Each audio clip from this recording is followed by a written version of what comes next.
तो सबका THD same रहेगा। तो शुरुआत में आपको याद होगा जब थियरी पढ़ा रहे थे तो हमने पेंटो का कंट्रोल सर्किट आपको पढ़ाया था। तो पेंटो नहीं उठता है, सबसे पहले आपको दूसरे पेंटो का उपयोग करना है। मतलब हम ZPT को 1 पर रखते हैं, नहीं उठ रहा है पीछे वाला पेंटो तो 2 पे रखो, क्योंकि हमारे पास 2 पेंटो हैं तो हम ट्रबल शूट क्यों करें, पहले हम देख लेते हैं। अगर दूसरा पेंटो उठ गया तो अननेसेसरी टाइम क्यों वेस्ट करें, गाड़ी चला सकते हैं आगे वाले पेंटो से भी। तो सबसे पहला काम क्या करना है, पेंटो नहीं उठ रहा है तो दूसरे पेंटो का उपयोग करना है।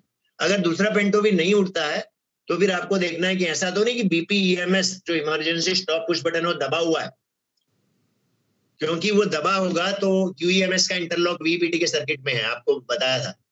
तो उसको रिसेट करना है। रिसेट कैसे करना है, MP0 और ZPT 0 करके हल्का सा दबाव के, और तीर का निशान बना हुआ है क्लॉकवाइज, फोटो दिखाया था इसका, उसको घुमाओगे तो वो बाहर आ जाएगा। तो BPMS दबा तो नहीं, वो चेक कर लेना। तीसरी चीज है, मैंने बताया था कि कुछ लोगों में HLS या ZLS स्विच आते हैं जो कि पायलट लैंप के भी सर्किट में आते हैं।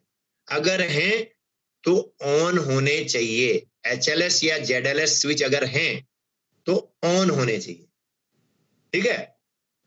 HLS ZLS है तो ऑन होने चाहिए। उसके बाद जो पेंटो का VPT का कंट्रोल सर्किट है, आप याद करो, उसमें VPT के कंट्रोल सर्किट में CCBA CCPT फ्यूज है। CCBA CCPT फ्यूज को चेक करना है, मेल्ट है तो बदलना है, आवश्यक तो होगा का उपयोग करना है।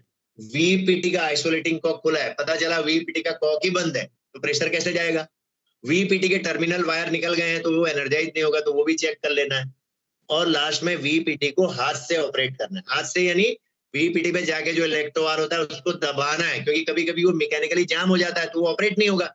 आपने दबाया और खट करके प्रेशर को आगे जाने देगा, पेंटो रेज हो गया।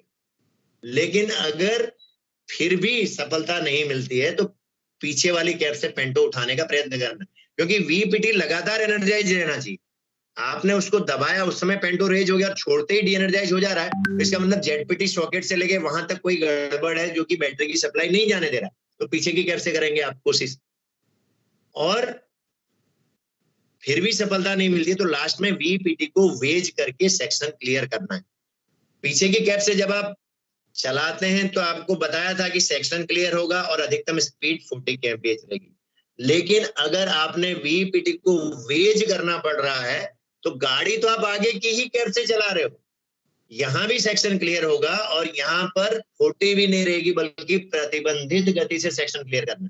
क्यों, क्योंकि जब आपने VPT को वेज कर दिया, अब आप गाड़ी लेके जा रहे हैं, आपने देखा कि आगे कोई गड़बड़ है, OHE का तार टूट के नीचे लटक रहा है या पेड़ की डाली कोई लटक रही है, तो पेंटो बचाना है आपको।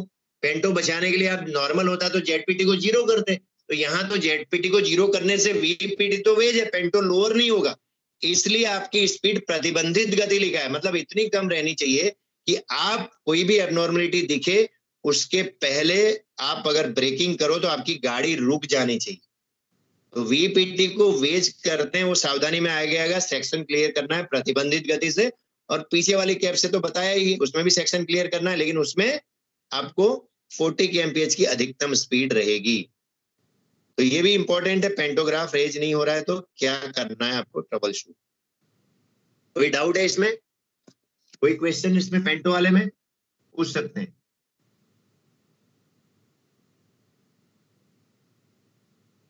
आवाज मिल रही है बराबर? तो आपको एक आइडिया आ जाएगा। एक मिनट जरा।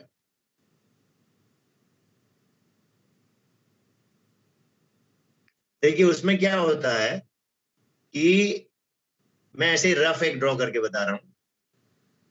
ये एक आपका मान लीजिए MR का टैंक है ना, ये MR का मैं लिख देता हूं, MR।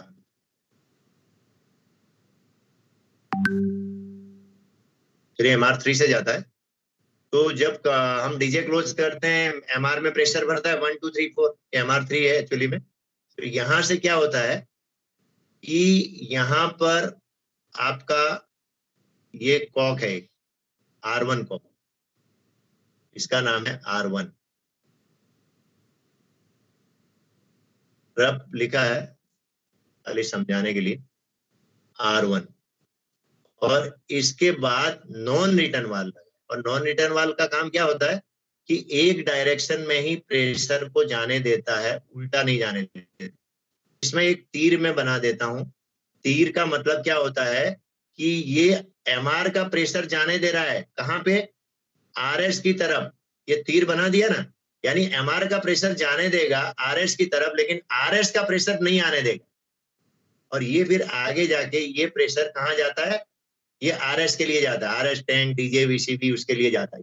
अब अगर ये क्या नॉर्मल में ये क्या काम करता है, ये करता है यहां पर आपको MR के प्रेशर को RS की तरफ जाने देता है, ठीक है, लेकिन RS के प्रेशर को MR की तरफ नहीं जाने देता। तो अब ये अगर खराब हो गया है, ये खराब हो गया है और आप लोको एनर्जाइज कर रहे हो, ये नॉन रिटर्न वाल खराब हो गया है, तो अभी शुरू में तो MR टैंक खाली पड़े हैं और ये खराब हो गया है, तो ये फिर इधर के आप तो यहाँ प्रेशर बना रहे हो बेबी कंप्रेसर चला के, तो ये रास्ता अगर खुला है ना तो ये इधर टैंकों की तरफ चला जाएगा, तो आपको RS में दिखाएगा ही नहीं। आप उनको बंद करके, नॉन रिटर्न वाल तो बंद नहीं कर सकते, R1 को कर सकते हैं, तो फिर ये इधर नहीं जाने देगा। अगर नॉन रिटर्न वाल खराब भी हो गया है तो MR की तरफ नहीं जाने देगा। तो अगर ये खराब हो गया है तो फिर आपको R1 को बंद करके सफलता मिल सकती है इसके लिए। क्लियर? तो आपको क्या करना है, तुरंत गाड़ी खड़ी करनी है, आपको सेक्शन क्लियर नहीं करना है इस केस में, TPC से बात करना है, उसको घटना का पूरा विवरण देना है। ये पहले ही हमने चर्चा कर लिया ना, पेंटो डैमेज होने पर क्या करना है। छत पर फ्लैशिंग होता है तो दूसरा पेंटो उठाना है और नियमानुसार छत का निरीक्षण कर। इस केस में भी आपको सेक्शन क्लियर नहीं करना है, आपको खड़ा करके चेक करना है, क्योंकि अगर फ्लैशिंग हुआ, कोई गड़बड़ हुई और आप सेक्शन क्लियर करने के चक्कर में रहे तो हो सकता है आपके पेंटोग्राफ में कोई डैमेज हो और वो OHE में फंस जाए। तो जितना आप चलोगे, सेक्शन क्लियर के चक्कर में रहोगे तो पूरा OHE को ब्रेक करते हुए जाएगा, तो नुकसान ज्यादा होगा। आगे